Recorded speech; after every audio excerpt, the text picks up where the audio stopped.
I'll give them time to do sectionals. And my section leaders are just like, okay, so we need to do this. We need to go over this. We need to go over this. They'll have their own little list of things that they need to go over. And they're like, nope, Pittman's not going to accept that. Let's go back and just do it again. And it's like I said, again, giving the kids that ownership. And once they buy into it, once they buy into the vision, once they hear how amazing it sounds, they're like, oh no, we can never be any less than that. Welcome to the Choir Baton, a podcast designed to engage with people in stories, ideas, and inspirations stemming from choir. No other art form, no sport, no hobby, no business requires a group of people to execute a communal goal with just their voices. Join me, your host, Beth Philemon, as I interview guests who are singers, teacher conductors, instrumentalists, and community members. Together, we'll ask questions, seek understanding, and share insight from our experiences in life and in choir. Well, welcome to our newest guest of the Choir Baton podcast, Miss Chantae Pittman. Welcome, Chantae. Yay, I'm so happy to be here. Thanks for the invite. Absolutely. It is, I was telling her right before we started, when I was pulling up her email, it was a year ago this week that Chantae held the Choir Baton, and I distinctly remember it because you are our first Georgia baton holder, and I'm from Georgia. So it was like I was like, my home state. Yes, so much fun. And it was an amazing takeover. I remember it distinctly. And then it's just been really fun to kind of follow you since. And I feel like in the past year, especially, you've kind of like grown and putting more stuff out on social media too. Is that fair? Mm-hmm. Mm-hmm. And then through that, I've been like, we have even more similarities because you went to undergrad in Nashville, Tennessee. I went to undergrad in Nashville, Tennessee, and all the things. So this is our first conversation, face-to-face talking. So I'm very curious to learn about your trajectory, but then also I know you on some level because of how you've actively grown to be sharing more on social as well. So I'm excited to get into that, but let's start. So are you from Georgia originally? Yeah, I'm from Georgia. I was born in Atlanta, and grew up in Clayton County, graduate of Clayton County. So shout out to Clayton County, Jonesboro. I love it. And then you went to college at TSU, right? Mm-hmm, mm-hmm. Okay. And then at TSU, Tennessee State University, in Nashville. And were you music ed there? Mm-hmm. I was music ed. I was actually instrumental music ed. So yeah, I played the flute since I was in 6th grade. So we're not gonna add all those years up, but yeah. Yep. Okay. I love it. When did music really enter your life? Or when did it not? My mom says I was singing like before I was talking. So I would say 2. Yeah. So lifelong. Yeah. Did you know that you wanted to be a music educator? I knew I wanted to be a teacher. When I was in kindergarten, I tell the story all the time to my kids. I was like, I would finish my work early and then I would help my classmates, and I would get in trouble for helping my classmates. And so I knew that I wanted to be a teacher. I was thinking that it was either going to be history or language arts, in elementary school. And then when I got into middle school, that's when I started band. And I got more into that. And then when I got into high school, I was in 10th grade. I was like one of the youngest drum majors in the marching band. And I was like, I really like this. So, and I've had really good music teachers. So I think I want to do this. And there you go. So I feel like for so many people, once they decide they want to become a music teacher, then it's like, okay, where do I go to school for this? What made you choose TSU? I applied to a couple of different schools. It really just was who's giving me the best scholarship. Who's giving me the best scholarship? And I wanted to march in a traditional style marching band. So um, my high school was core style, and I wanted to have a different experience because I said, well, if I teach in whatever um, setting that I have, I want to be able to be knowledgeable for both things. So I was kind of thinking long term, long end game, even though I wound up not teaching band at all. So You left the dark side of the band instrumental world. I love it. And so, so TSU doesn't have the core style. no, they are show style, traditional. Um, TSU's been all over the news. They actually were a part of the inaugural celebration, which is so cool. But yeah, I was there. I was in the wind ensemble. I was section leader for 2 years. I was section leader in the marching band. I played piccolo. So it was a lot of work, but it was so much fun. Because we do a lot. It's kind of like you're on tour for a whole semester. Because we whenever we go to football games, we also do like community service things. Like when we go to play Jackson State in that and Memphis, we always go to LeBron Hospital, Children's Hospital, and we will go and we'll have like a little parade for all the kids, and then we'll go visit. So it's really cool. I appreciate Dr. Prof, as I call him, Dr. McDonald, who is the head of bands at TSU for that experience. Because he's steadily been one of the people who've been like cheer me on throughout, me becoming a course teacher. Because he's like, I don't know if I approve of that, but I was like, well, tell these people to hire me. How about that? But yeah. So, I mean, that in and of itself is like a hard world to enter as a female band teacher. I can't imagine. Real quick though, I just want to touch on also for my clarity, the difference though between show style and core style marching band for choir folks like myself that weren't really raised in the band world. What is that? Yeah, so traditional style is actually the original style for military bands. And then it went to kind of like an 8 to 5 roll step, and that's core style. Okay. So when you think of traditional, you would think of drum and bugle corps, except with woodwinds. And then show style or traditional style is more pageantry. So you have the drum majors with the maces, and sometimes the dance routines, the different type of drill organizations. So it's really cool. It's just different.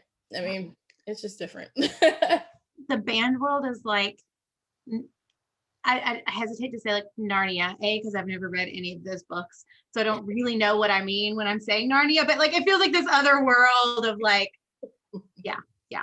It's definitely different.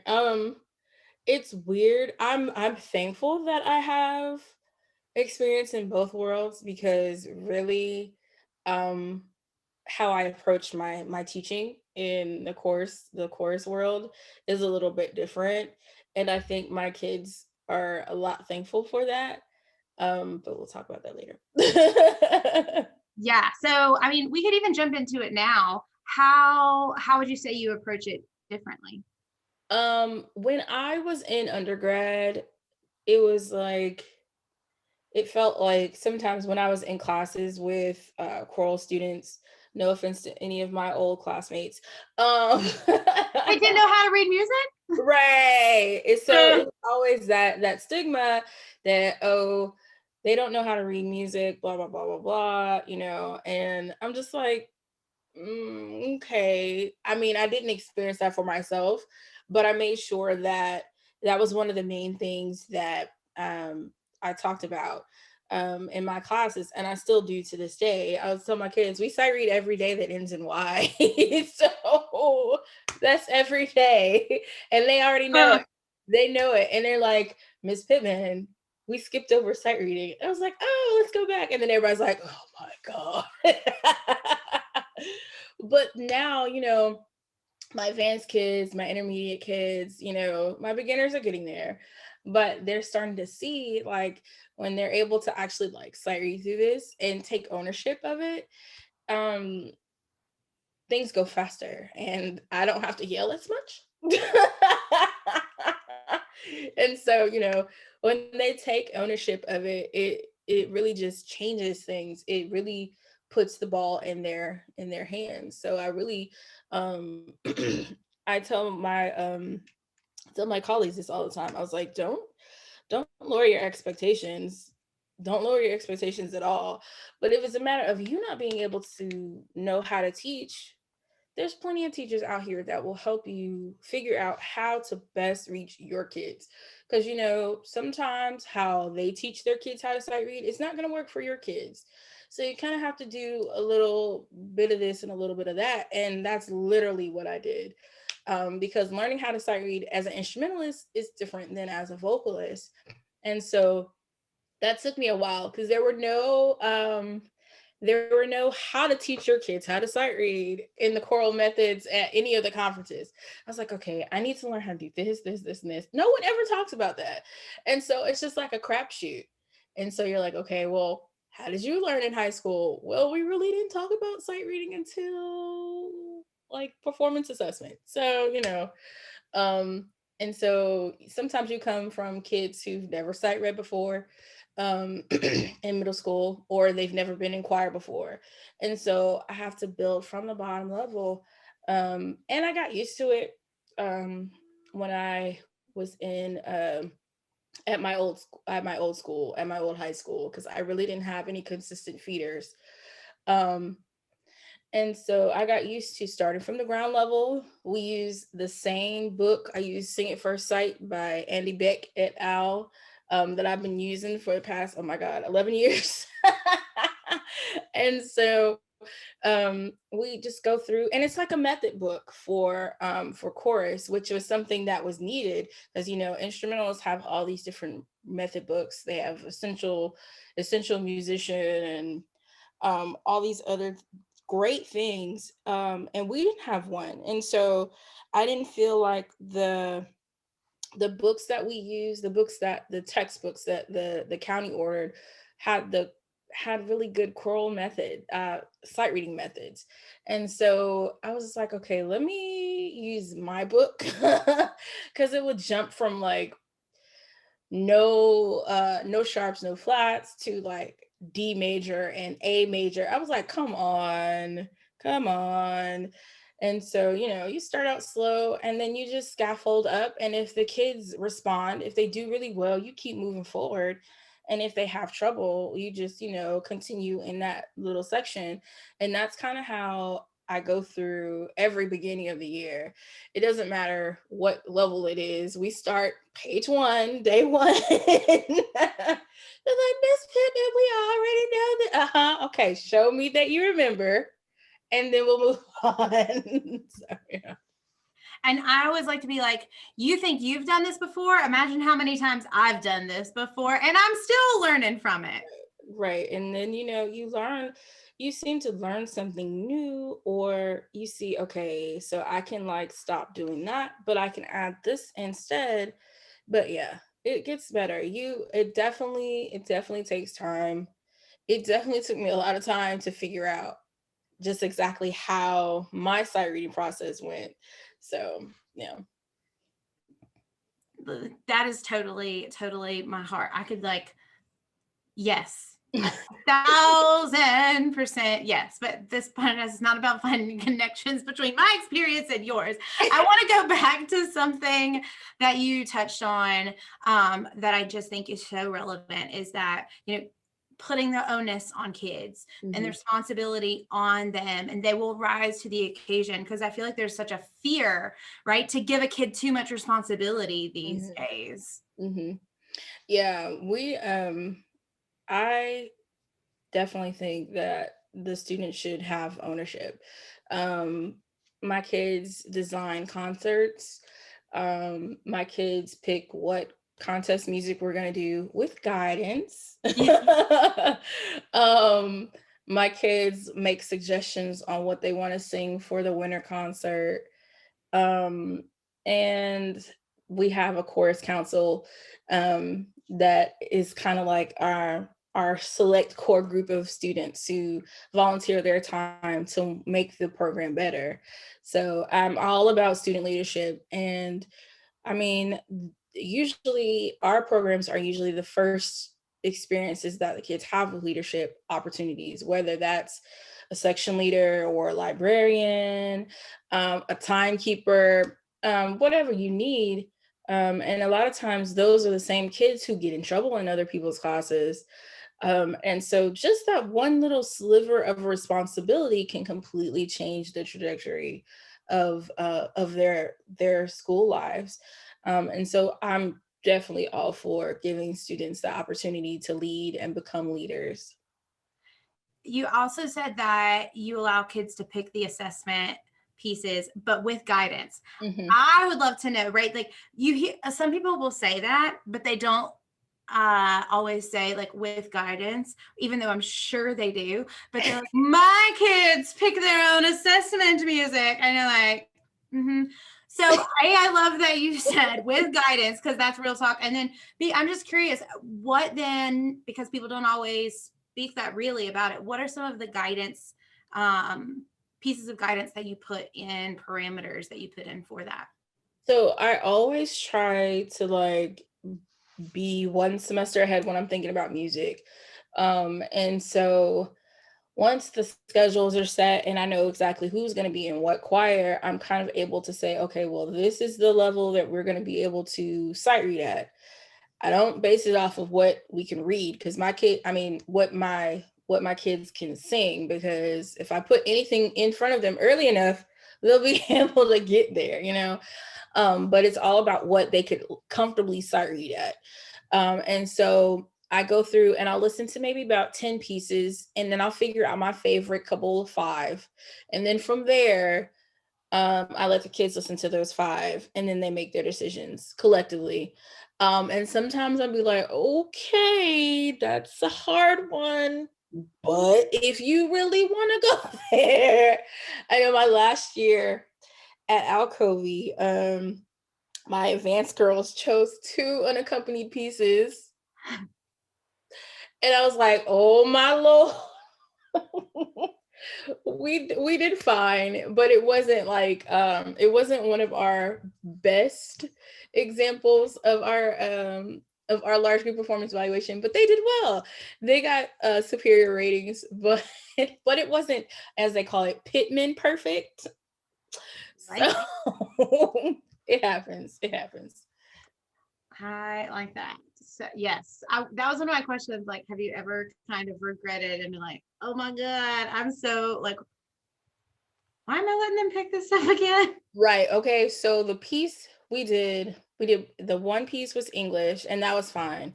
The other piece was, it wasn't Scandinavian, but it was a foreign language, and the kids were like, "It's not coming." I was like, "Look, like we drilled that song so hard. It was a nice piece, nice concept, but if I could have went back, I would have chose something that was accompanied that had a little bit of help." So, I, and then I that was know the I'm music. thinking, I guarantee some people are thinking, like, I have that song in my head right now that if I ever hear it again, it's still a day too soon because it brings all that back. Yeah, that was the year that we went straight A, class A. Um, and I was just like, oh my Jesus, what are we doing? But it was kind of like we came full circle because, you know, when I started at that school, my kids are it was class D, and then, you know, well, class C because I had all of my girls, and then I was able to split and have a women's choir intermediate and then beginners, so class C and then class D, and then we moved our way up. And so yeah, class A, like that is no small feat right there. So So what do all the classes mean? Because we don't have that in North Carolina, and I'm unfamiliar with it. Okay, so I know in the band world, they have a number system. So there's 1 through 6, and 1 is like beginner level, and then 6 is like top of the line, high school, college, Yeah. collegiate pieces and stuff like that. So we have in our realm of world, we use letters. Okay.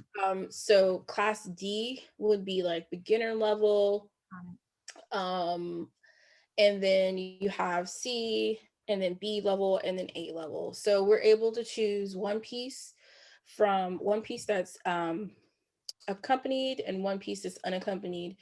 And we can start where we can kind of like say, okay, well, I'm gonna choose one piece from the B list and then one piece from the C list.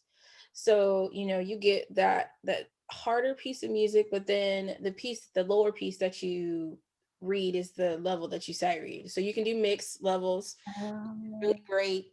Um, but I tell my kids all the time, and I tell my colleagues who listen, that's the important thing, the ones who listen, that regardless of what level you go, they should still sound like $1 million. Just because they're singing in class D piece or class 1 piece, depending on, where you are in the country, that doesn't mean it sounds like poo. So, I mean, you still need to be working on tone, you need to be working on balance, unison lines, because unisons are harder to sing than harmonies. And if you can't sing in a unison, how do you think you're going to sing a harmony? So, it's like when I hear choirs sometimes, and I'm just like, okay, I understand, your class, whatever, class D or whatever, or, you're just now starting, but you have to start at the core level and make sure that tone is present and make sure that you're talking about vowels. I was like, don't just get these kids up here just doing something just to do something. Come on now. You got tons of people who are in the world, in your state, in your county, who could help you. And I don't look down on people for um for deciding they're going to go class D or decide they're not going to go for ratings at all. They're just going for comments. I just want you to make sure that your kids are having a positive experience, because they always come to high school and they talk about their middle school teacher, whether or not that's good or bad. I don't want the kids to come to me and be like, I had a really bad experience sight reading. I don't like to do this. Or I had a really bad experience at contests. I don't want to do it. So, There is such a stigma attached to the ratings that is oftentimes so detrimental to the possibility of a performance. mhm, yeah.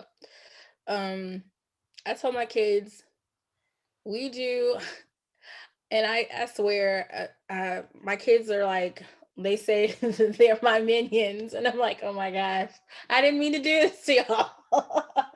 But it's like they're very, they become mini me's and real talk. And so I'll give them time to do sectionals.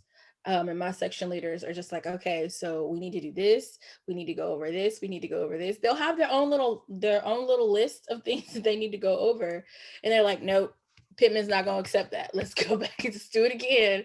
And it's like I said, again, giving the kids that ownership. And once they buy into it, once they buy into the vision, once they hear how amazing it sounds, they're like, oh no, we can never be any less than that.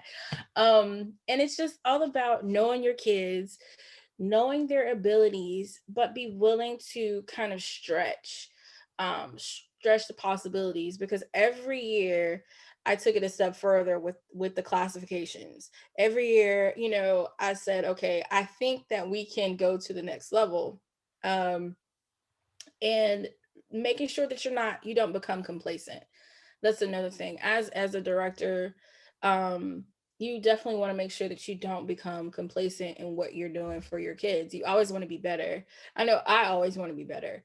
So, It's that choir crack. Like when you hear that sound, right? Like you're like, I need more of it. yes. I want to get more. Yeah. Yeah. So I just like, I'm resonating so much with this because the way in which you're approaching this, not very many people can do. We're not often taught to do. And that is that slowness, right? Like people start here and they want to go all the way here immediately. What I'm hearing you saying is like you really own that process of like slow progression. Yeah. Have you always been like that? Has this been something that, okay, you have. Yes, I have. It's been like that. I've been that way in most all of the things that I've really liked to do. When I started playing flute, it did not come naturally to me. Um, I was very competitive and I'm still very competitive and my kids know that.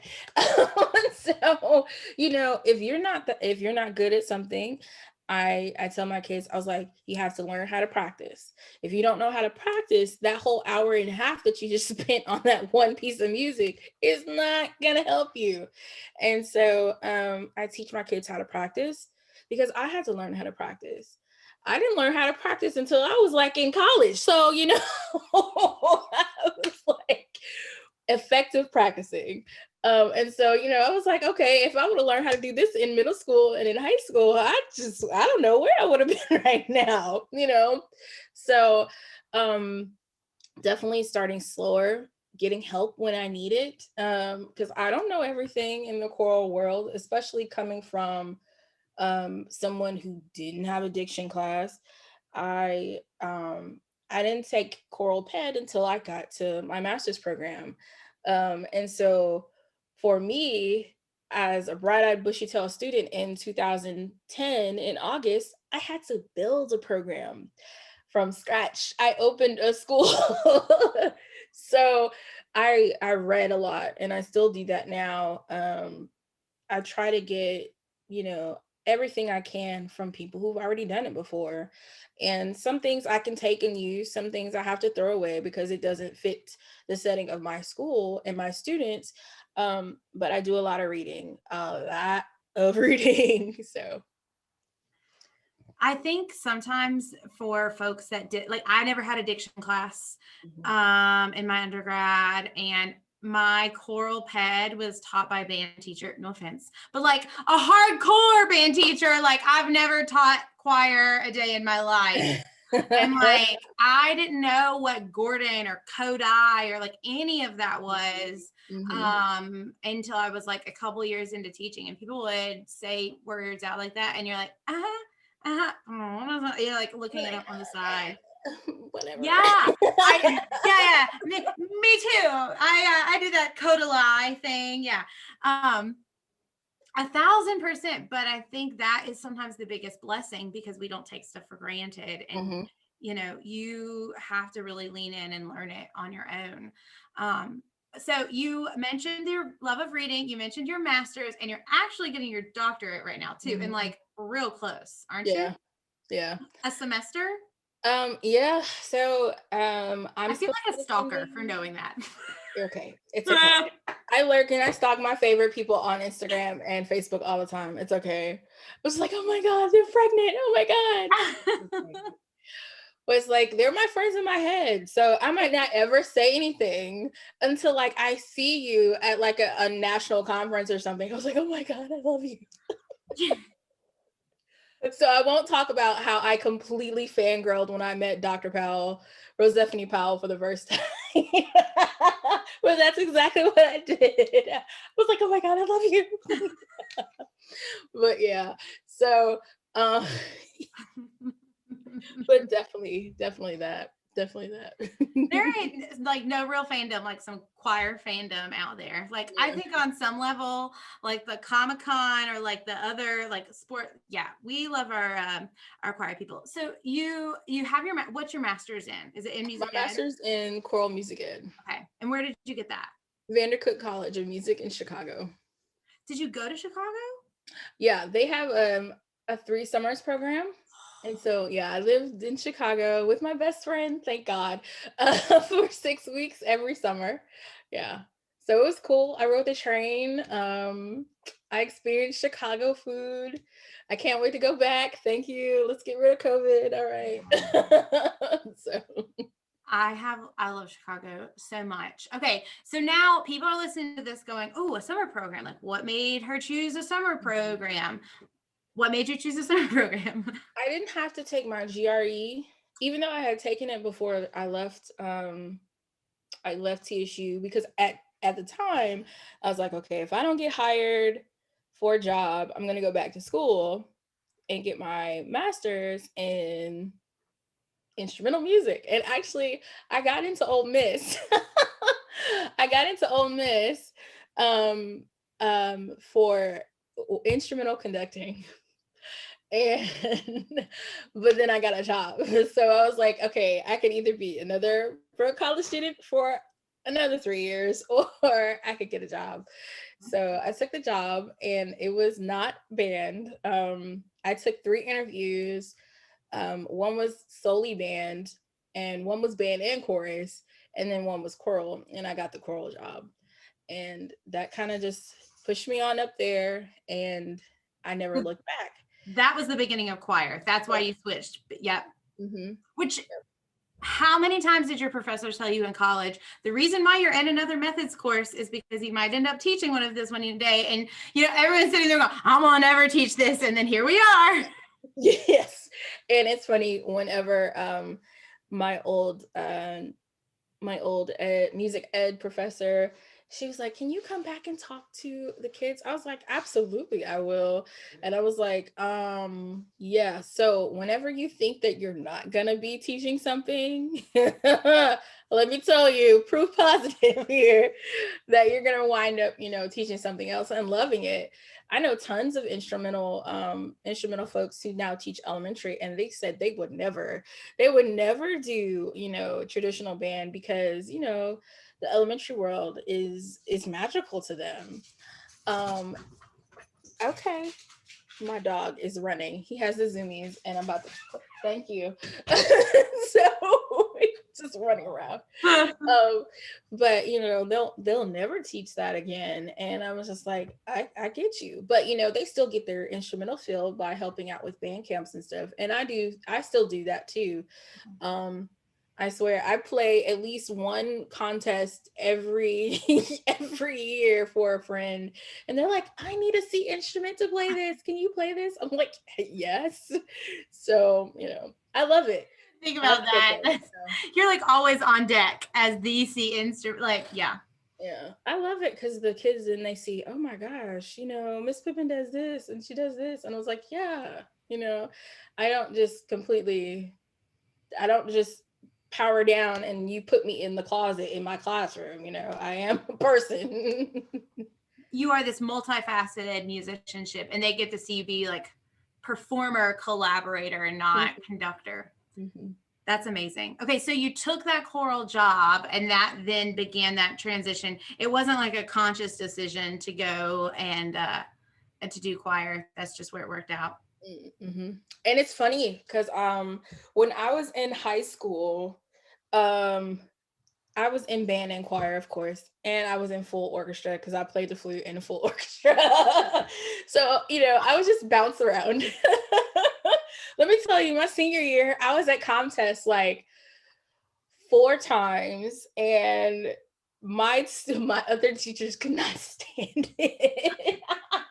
They were like, you need to be in class. I was like, no, I'm going to insert competition here. So it was fun. It was a good time in March.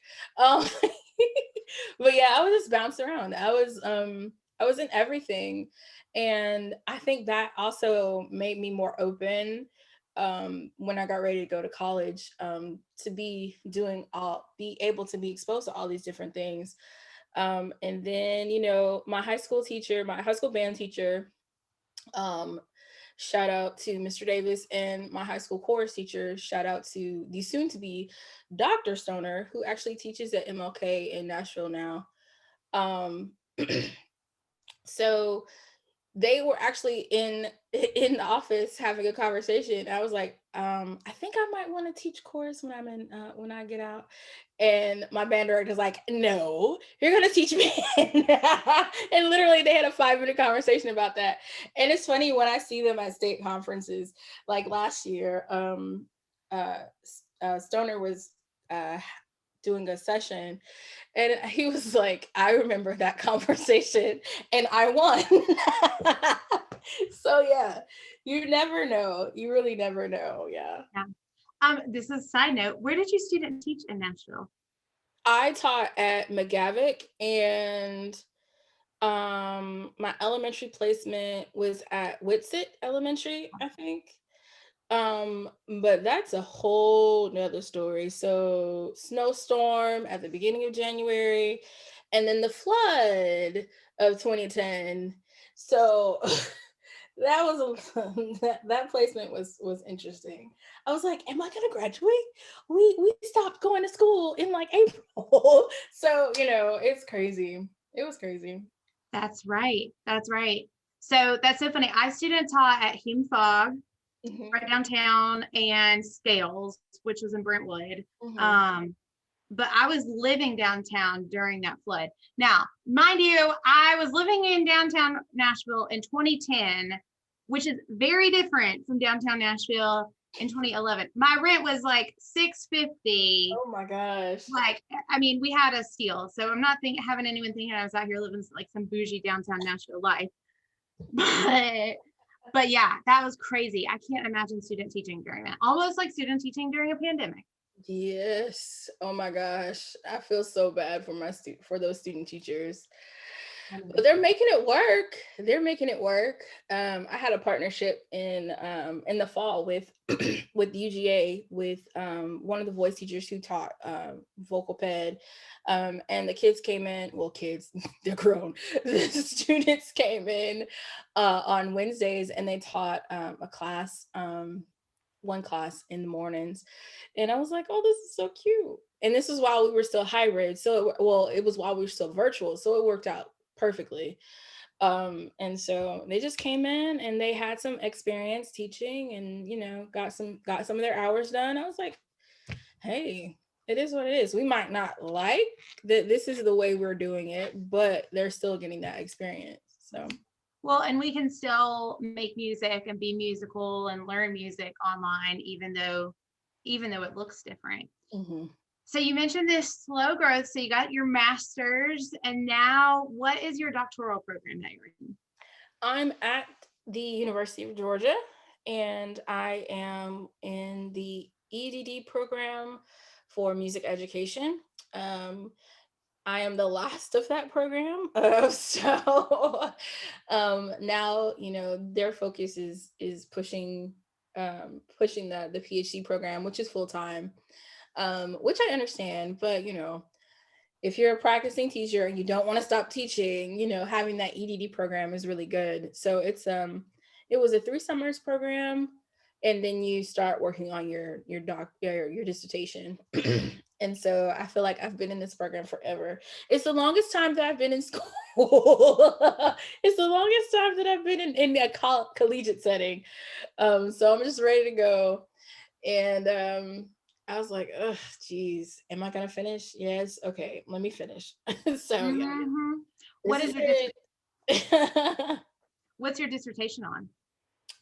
My dissertation is on music equity, and I'm examining the use of NAFME's opportunity to learn standards in Title I schools and non-Title I schools. So a lot of people don't know about the opportunity to learn standards, and when and so the opportunity to learn standards are basically like the standards, the classroom standards that you have for curriculum. Instead of it being on curriculum based solely, you have standards over the facilities, the technology, the content that you teach, the staffing of the class, as well as the curriculum. So they give you the optimal way to have a standards-based classroom, a whole standards-based classroom. And so it's not like regimented, it's not mandated. It's kind of like a suggestion. And so I basically took 8 questions from the opportunity to learn standards, and I created a survey, and I asked if they taught at Title I schools or non-Title I. I asked how many students were in their school, what their school budget was, and then I had them take those 8 questions and check box yes or no whether or not that was seen in their programs. And I've just been analyzing the data and seeing the differences, if there were any, between Title I and non-Title I schools, and also hoping to kind of just get the opportunity to learn standards on more people's radars, because the opportunity to learn standards are from our national music organization.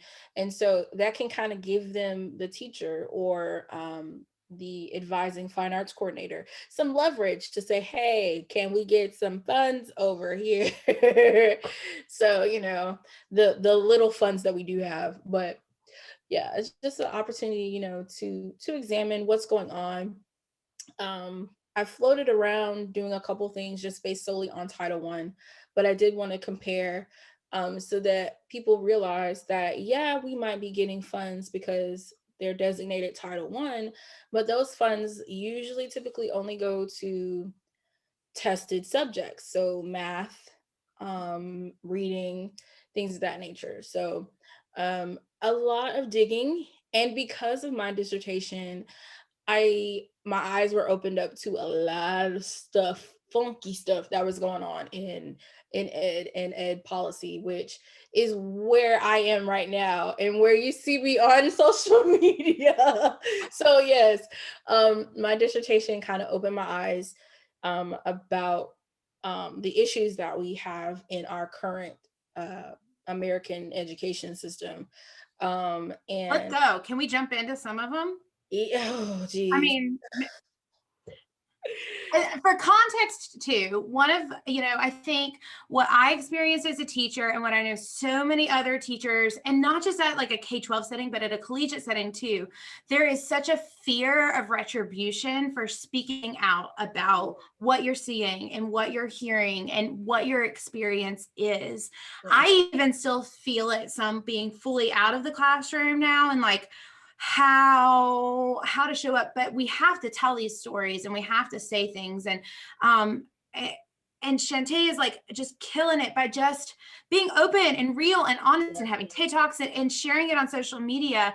And I don't know if I would have the balls to be able to do that. Definitely full in the classroom. And I know other teachers don't, but it's just inspirational to see that. But I know it doesn't come without nuances of emotion tied with it as well. Yeah.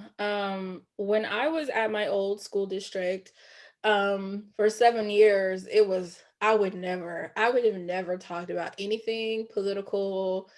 I would, keep that to my own little private, little inner circle.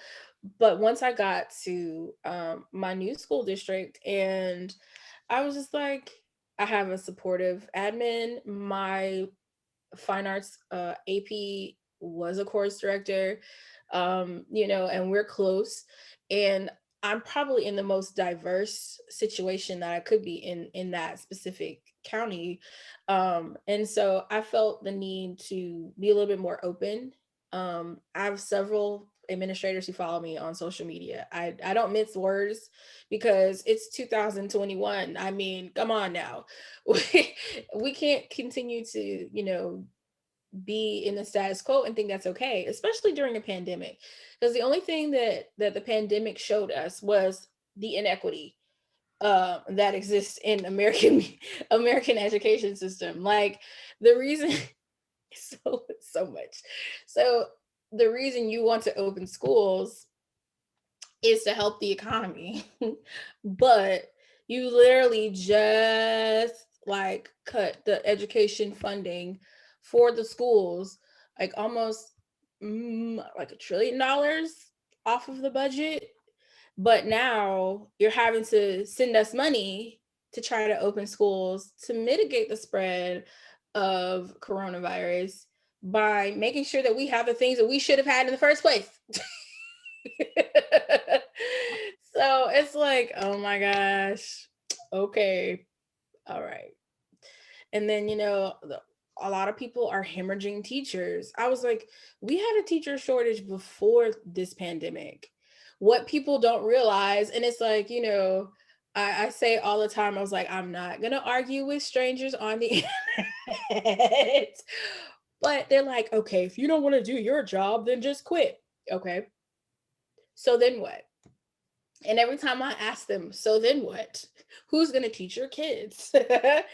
Who's going to have that wealth of that content? Who's going to have that wealth of knowledge of how to actually teach? Because a lot of people just like, oh, I can teach. I can teach. I'm like, no, no, no. There's a method. There's a method to it all. Why do you think we're in school for so long? And it's crazy. And it's just like a lot of inequities. And I'm just like, you have the people making the laws for American public ed who have never experienced public education. Their kids don't go to public schools. They go to private schools. And then with the outgoing Secretary of Education, she who must not be named, call her Professor Umbridge. But but I was like, this lady spent her life making money off of for-profit private schools, literally funneling money from our public school systems to give to private schools, question mark, question mark. And so, being in this doctorate, this doctoral program really just opened my eyes on education law and policy. And I was just like, I kind of miss my calling. I should have been an ed law lawyer, and I still think that might come about a little later on. A lot of people are like, Chantae Pittman for state superintendent. I was like, y'all not ready for me. Y'all not. It won't happen. We're gonna have so many rural people mad at me. Got so many people mad at me. But yeah. So, and you find that it's not just about the urban schools, it's not just about the suburban schools, it's not just about the rural schools. You have to figure out what is best for all of our kids. And people are kind of like trying to piecemeal it together. And I'm just like, why don't you ask people who are in the classroom? They never ask us. And that's part of the problem. They never ask us. And they never ask the students either. So, I'm like, you might think you're getting what the students want by asking their parents, but their parents don't know either. Right. Right. So. Well, I think that's one of the hardest things about education is everyone thinks they know how to do it because they've lived it. But I've said it once, I've said it 1,000 times. If I knew what being a teacher was like before being a teacher, and I thought I did, having been a student on God's green earth, I mean, I will never, I'm so grateful that I did. It will like never change anything for that time in the world. But by golly, if I knew, I don't know if I'd go back and do it again. Like, because it's just so different. Yeah, we don't see the long hours. We don't see, when our teachers assign us an essay that they're literally never going to be, they probably would never be able to grade it during their planning period. They have to take that stuff home. They have to read it and grade on the weekends. I was just like, I was looking at TikTok, and I love teacher TikTok now. I'm just like, oh my gosh, yes, these are my people. And it's like, yes, we need to pay, we need to work our wage. We need to work our wage. And I was like, that makes a lot of sense. And since then, I do not spend more than about 15 minutes after school every day, and I'm gone. I was like, I cannot, especially in this situation. But I know now that that's definitely going to carry over when we get to our new normal outside of the pandemic. I was like, I'm not about to be killing myself. I mean, we'll do some things, and we'll have these after school rehearsals, but that's about it. I mean, if I don't have rehearsal, I'm out. Yeah. I think I was never one to be able to stay super late for a variety of reasons. Like, A, a lot of times I was heading to another job to make ends meet, right? And so I don't know how some of these teachers that do it late at night, but B, like I was just so overstimulated at the end of the day. I just couldn't. And then a lot of other things. But I think that's the line that we have to hold ourselves accountable to and our colleagues accountable to, right? Like, there's an influencer that I at first heard this phrase from, and I'm not like a big supporter of her anyway, so I like hesitate to say this, but I just mentioned that I did not come up with this, but it's that busy is not a badge of honor. Mm-hmm. And I think we wear that oftentimes as Mm-hmm. musicians and as choir teachers. Mm-hmm. Yeah. I know. I kind of I had to talk some of my band director friends down a little bit during the fall, because they were like, some people were able to have a full marching band season and go to competitions and stuff, and others, like my county, they shut all of that down, and it was pretty much like they just did like pep band at the games. And so you have like some of my colleagues are still completely virtual, and they will remain virtual for the rest of the semester. And so they didn't have any kind of um output with the marching band, and they're just like, I don't know what this feels like. I'm going home like regular on a Friday night, and it's just like, I don't know what to do with myself. I was like, go sit on your back porch and enjoy. Yeah. Like, I was like, you got to take it when you can, because I'm hoping that they took a lot of time to reflect on how much of their selves that they've been giving to these jobs, and clearly they're not reaping the benefit of getting that same support back. And so I'm hoping that some of the reflection time sticks with a lot of my colleagues, because I know a lot of us are struggling right now. And I know I went through, when we shut down in the March, I went through a terrible time um, with my anxiety and depression. And it was just rough. Like I literally felt like I don't know what I'm doing. I'm literally like floating. What am I supposed to be doing with my kids? What am I supposed to be doing for my kids? And since we have some semblance of a plan this fall, it hasn't been as bad. It hasn't been bad at all, actually, because I'm able to actually interact with my students. In the spring, we didn't know we were going to do like live classes or async classes or whatever, because we didn't know how long we were going to be out. We were only supposed to be out for 2 weeks, and then 2 weeks became 4 weeks. And then they finally just pulled the plug and said, okay, we're gonna call it.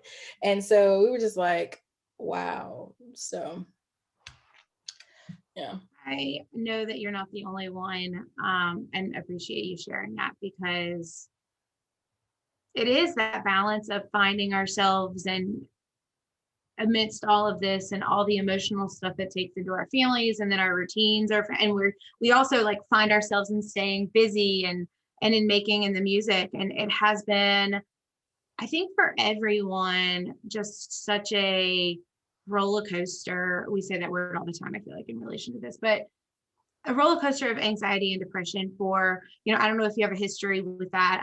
I do. And so for those of us that do have histories with that, and then possibly for those people that have never had histories with it before too, and Mhm. figuring out what is this and how do I cope? And um it's hard. Yeah. Yeah. Um, I just wish sometimes that whole push for social emotional learning, I was like, well, in the music world, we do this all the time. Like, I swear, have us sing a really good song, have us sing "Oh Love," have us have us sing "Weep No More" by Childs, and we on stage crying. Mhm. And I was like, we make that connection, and it's kind of like that connection was severed in the springtime. And luckily, we've been able to, bring some sort of semblance of that back, um, and, more purposefully include SEL in what we do, um, and getting all of our other colleagues to, to SEL as well. And I'm just like, yeah, I mean, even if you only have kids for a semester or you only have kids for a year, get to know the kids, get to understand where they're coming from and what experiences that they have, because that can influence you a lot more than the content that you teach. And that's how you become their favorite teacher. I mean, that's not shouldn't be the goal, but that's how you get to understand the kids, and the kids feel like they can come to you and confide in you. And sometimes I'm like, okay, well, just come sit on the couch, babe. So I have a futon specifically for my students. So, so. There's something about like having that chair that makes you feel like you're at home in an office or like an area of the room or something like that. Well, I am so excited to see where this slow progression, slow build of Chantae Pittman takes you next. Do you think at some point you'll teach at a university level, or you just kind of wait in to see if you'll teach at the school district first? um, I could see myself doing that, probably more so on an adjunct level. I would love to teach choral methods, and that be the only thing I teach at the collegiate level, and still teach my job, because I'm very close to Georgia State, and I'm also very close to Kennesaw State. And so I would love to do that. I don't know if I would go to full time, probably until I'm able to retire. I'm able to retire really early, so I can retire at 52 from public school teaching. And I was like, 52 is young, honey. Okay. Mhm. So give me another job, and still be teaching, and really just digging in. I definitely want to, something that'll happen sooner than later is me writing my I'm wanting to write a choral methods book, um just to kind of explain my thinking, and also another project that I'm working on about racism in music education. And so some things in the works that are going in the works there. So we'll see how things play out. So people want to keep up with you and know about these upcoming things. They can follow you on Instagram. At What other, is teacher.p. that the best way? Instagram, I'm TikTok? pretty much, yes. TikTok, I'm actually just like a lurker on TikTok right now. Sometimes I'll respond, sometimes I have videos. It's just really kind of random. But definitely Instagram and Twitter. I'm at future.p, soon to be v.p, I which was about to say, is what are you my going to be TikTok with? handle. Right. So definitely there. If you happen to find me, you can follow me on Facebook. I don't have any room for any new friends. Sorry guys, but you can still follow me. All of my stuff is public, so a lot of times people will reshare what I say, and I'm like, I don't care, whatever. Yeah. I love that. Well, thank you for just being on the podcast today. We could extend this probably even into longer hours, but I just have really appreciated and been motivated, convicted, like in a good way, right? To share more openly on social. And also being in Georgia, you have had such a monumental political season. I don't know if that's the right word, year, to Yeah. describe it. But I think that is so important for us to all see that, like you said, your first school, you weren't necessarily in a place to where you maybe would share as openly you do now, or vice versa. And it all depends, and all has to read, but like you can get to that place, and we have to start sharing more openly, because to your point, it's 2021. Yeah. Yeah. Our current NAFME president said in her in her ending address at our tech conference this year that school doesn't exist in a bubble. School is political. So we have to stop treating it like it's in a bubble, and we have to be realistic about these things. And I was like, you shouldn't have to feel like, what you believe in is just so terrible that you can't share. The only reason why you wouldn't want to share is if you were ashamed. Yes. So I'm like waving my hand over here. I don't have a hanky, but I basically. Yeah. So I was like, the only reason you wouldn't want to share is if, you are ashamed. And the only reason that you would be ashamed is if, the law and policy of your political party is oppressing the humanity of the others or the people that you teach. I don't know, what am I? I'm just a radical liberal, Indoctrinating the minds of young children. Yeah, exactly. And let me tell you, Gen Z is not look, those kids, whatever us millennials are able to get done in our lifetime, the Gen Z is going to ram it on through. I just hope that these people are ready for it, because those kids are fighters, and I'm so proud that I'm able to teach them every single day. So thank you, Chantae. Thank you. Hey, Choir Baton listeners, thanks so much for listening to another episode of the podcast. If you are a Choir Baton teaching member, I want to encourage you to log into your account as soon as possible today. We have just completely up-leveled the look and the feel of the teaching membership for you to be able to find information faster and quicker, whether you are in person teaching, remote teaching, or hybrid teaching during this time. If you're not a member of the teaching membership and want to be, make sure you head to our website and join the waiting list so that when we do open that for new members, you get an email notification saying that now is the time to join. As always, thank you again for listening to the Choir Baton podcast. Thank you to Maggie for her awesome editing, producing skills. You can listen to the podcast on any platform and also watch it on YouTube as well at youtube.com/choirbaton. And as always, let's keep more people singing.